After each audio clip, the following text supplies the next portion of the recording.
आज के नेता क्या करते हैं?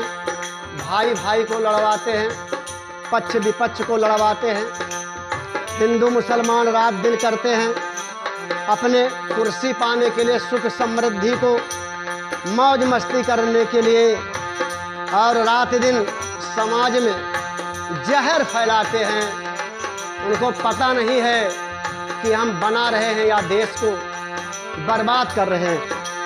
हाँ, बड़े बड़े नेता आज देश में मौका पर रहे लड़ाई, बड़े बड़े नेता आज देश में मौका पर रहे लड़ाई।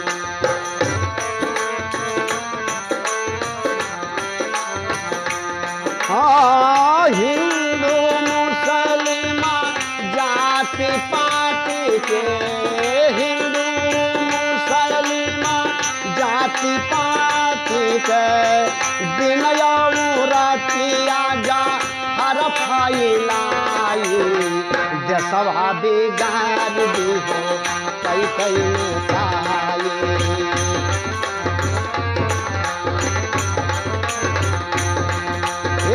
देशवा बिगाड़ दी हो कई कई नेताई।